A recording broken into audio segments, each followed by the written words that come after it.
Welcome to the CGRadio podcast. Keep it locked. Find the Clue podcast. What does your day-to-day look like? It varies really. Like, at the weekends I would be gigging, hopefully. Especially like back in the day when I was very, very busy, it would be like early start Thursday or Friday morning and then fly somewhere, usually Europe. While traveling, get to I always get to the airport like nice and early. So I'd rather be early and tired, but relaxed than like late and stressed out of my mind. And just, that's definitely one of my mottos for like on the DJing side, the traveling thing. I'm always about like being on time or early rather than just, it's a simple thing you can have control over. I never really oversleep or whatever. You as long as you allow enough time for everything, you've done the best you can. Like if the car crashes or the taxi's late or the driver doesn't arrive, like if you've planned ahead for the taxi to pick you up 2 hours before your flight or whatever, you've built in some contingency for, to make sure you get there, which is basically half your job as a DJ is to blimmin' well get to the club. So yeah, like, weekends when it's gigs, wake up sometimes really early if it's somewhere like random in Russia, because I'll have to connect in Moscow and, time zones going east means you're losing time as well.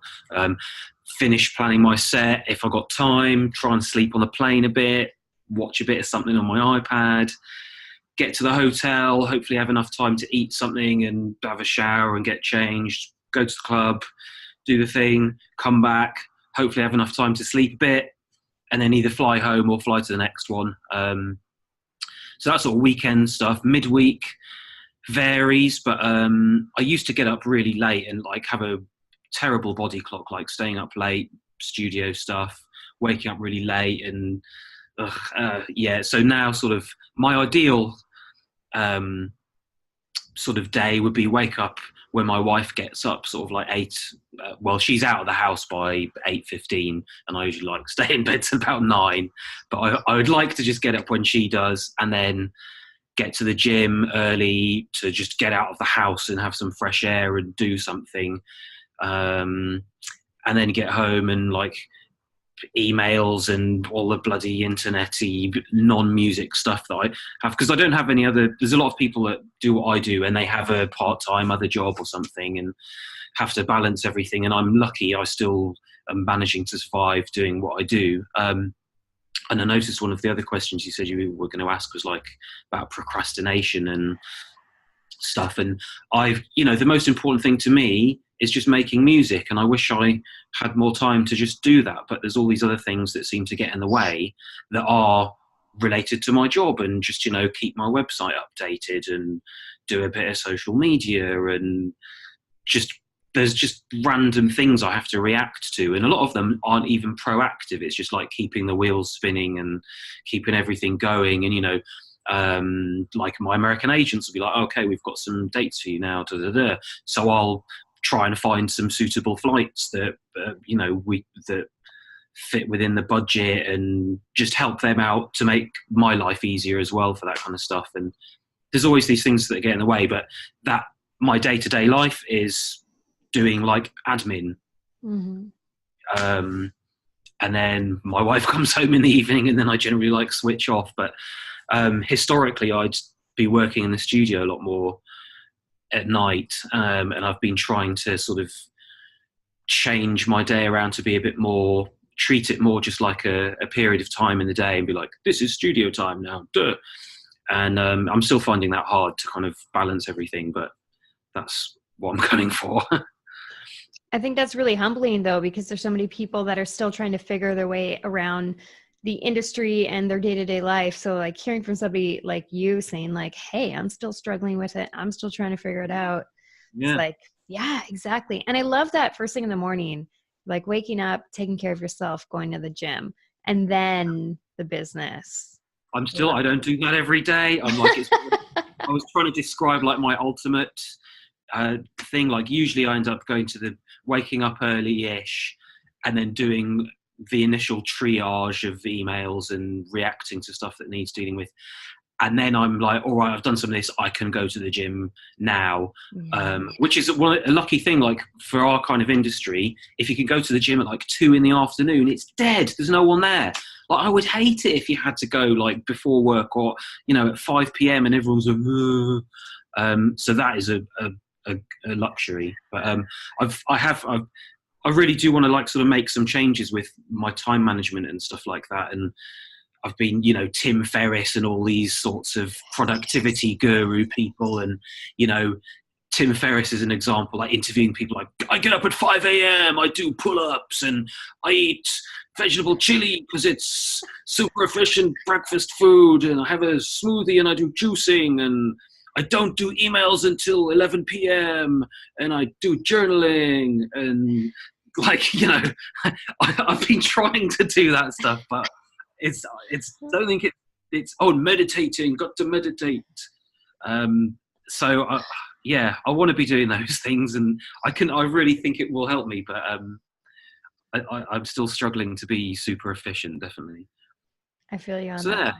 Nothing useful. I can tell you there's things I would like to try and do, but there's nothing to learn from me because I don't have any ideas of my own in all of that. But try and be more efficient, says John B. I love it. I love the growth mindset. So we got a lot of people listening that want to start up a label or already have.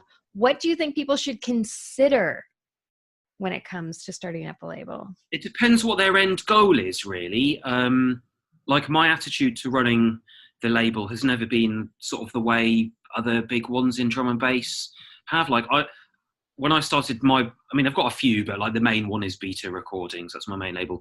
And I just started it so that I could release my own stuff and like get all the money and release it how I wanted.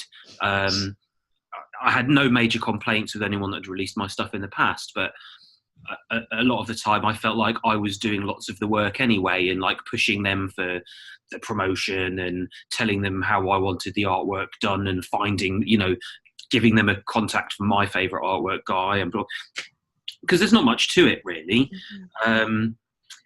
But like I haven't done my label in the same way like other big major guys would do now, and like they seem to focus on releasing stuff very frequently, and doing lots of events, and like really pushing the label as a big brand. And for me it's just like an extension of me as an artist, predominantly just to release my stuff how I want, when I want, and have full control. And then also when I do release other people's stuff, it's just people I like, and quite often it's new artists who I want to help. Like they've sent me a demo, and because they've sent it to me, it's probably a bit off the wall, especially back in the day, the more electro-y stuff. And I just wanted to like help people to get something out when I actually genuinely liked it.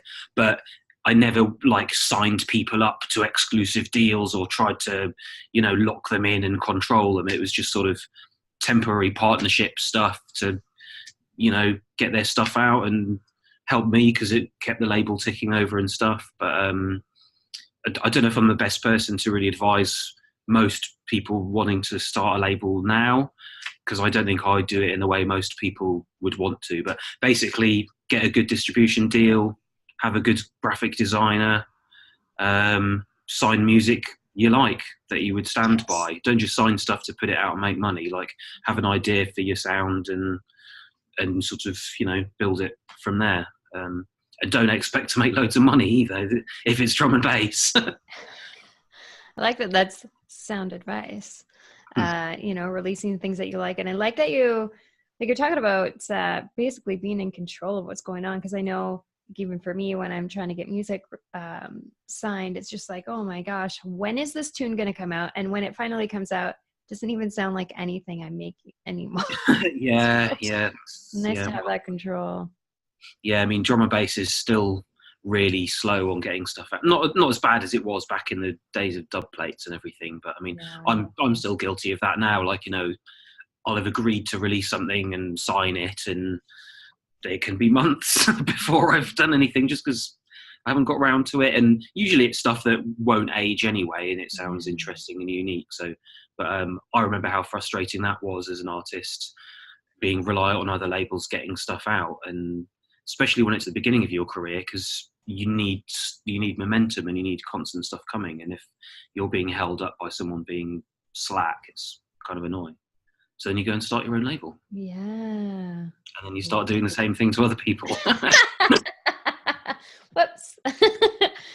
So I'm curious, what do you feel that you excel at? I think my main talents really are my production, like making music that I think is really, really good and different and unique, you know, different among other drum and bass people. I think I have a recognizable sound, whatever that is. Although I sort of make different sorts of drum and bass, but I think you can usually tell it's me. And then DJing, my style of DJing, I think I play a lot of stuff other people don't. Even though I play a very broad range of drum and bass, especially when it's, pretty much anyway, I always try and play a broad range of everything, but in my own way, and I play stuff that I like. I think, just sort of trying to be unique with what I produce and what I DJ, and sort of, I guess, my vibe as a person when I'm in the club and performing, trying to just be really professional with it too, holding my shit together and not being a dick to people and stuff like that. It's like, I don't know, sort of, when I think my attitude has just always been like, if you're going to a club where you've been booked, especially abroad, and especially somewhere like Winnipeg is a good example, you know, it's really far away for me to go, and I know you've got a good scene there, but I mean, for a promoter to have booked someone like me, I know it's cost them a lot of money for the travel. It's a big deal. Like, they've been promoting it for weeks and going around telling all their friends how good you are, and, you know, you ought to bloody well turn up at the club like an hour before and kind of like work the room. Like, back in the day, some of that was from a selfish point of view for me, like trying to chat girls up, I suppose. But it works. It's a great thing to do, to arrive early and talk to everyone and make time to say, you know, everyone's got a story about if they know your music. And, you know, I think I played pool with people in Winnipeg. You did. Yeah, I remember that. But I love playing pool, so why not? Yeah. But, you know, it makes the party better as well. If you've got there early and chatted to everyone, it's sort of like being a host or something, and you have a bit of better connection. And it's much better than like rocking up 10 minutes before and waltzing in and be like, where's my vodka? And, you know, you still play a great set and still perform well, but sort of shutting yourself off to all that other stuff doesn't benefit you. And it doesn't really cost you much unless you're like absolutely super tired on tour and you've had to like give it a miss. But it's just good practice, I think. But it's common sense as well. I mean, you shouldn't have to think about it. But it depends on your image. You know, if you're trying to curate some kind of like, I'm an enigma of drum and bass, or like you're trying to be too cool for school, then it's better to just like waltz in and not talk to anyone. Because if you're actually a nerd and socially awkward and might say the wrong thing or whatever, it's probably better you don't talk to anyone and just dress cool and like, you know, keep some mystique. Especially, and also if you've got a very like carefully curated image and, you know, Instagram presence that's all, you know, that does my head in. I hate that shit, really. I'd rather just try and be, as long as you're nice and interesting and stuff, just try and be real and not make everything so micromanaged. And there is a lot of that around now, and people are terrified of giving away like what their real life is like, and, you know, destroying the myth and stuff like that. It's interesting to see how like people I follow from different types of dance music sort of behave on social media and like Instagram stories and stuff. Some people will share all their funny stuff, and it's useful if you're sort of a comedian-y vibe and you've got the time and like super hyperactive and stuff. And so some people can overshare and it's funny and whatever, and then other people it's just, I'm moody, and, you know, I guess that's just different schools of thought and approach, and then you pick what works for you. What do you feel you procrastinate the most on, and why? I wouldn't say it's like a deliberate procrastination, but I do struggle to find time to sit down and make music. Like, and it's sort of not really limiting beliefs, but there's like barriers.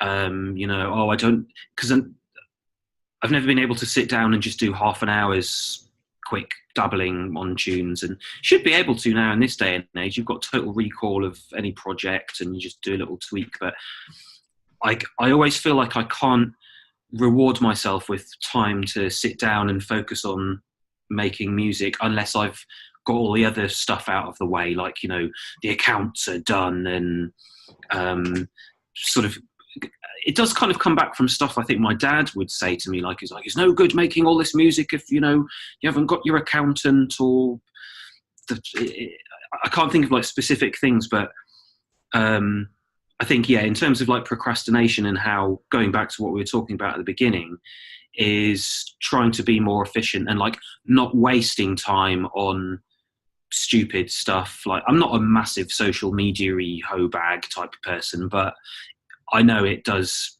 end up, even just like flicking through Twitter and stuff can just drain away your time, and it's not good for motivation either.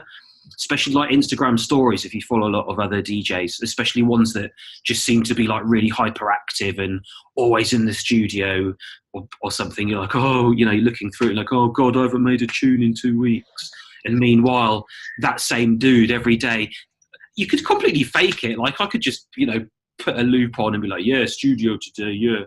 Take 5 minutes and gives the impression to everyone else in the world that you've, finished a whole new bloody album. But I think social media, even though I'm not a sort of addict to that extent, need to reduce sort of consuming it and just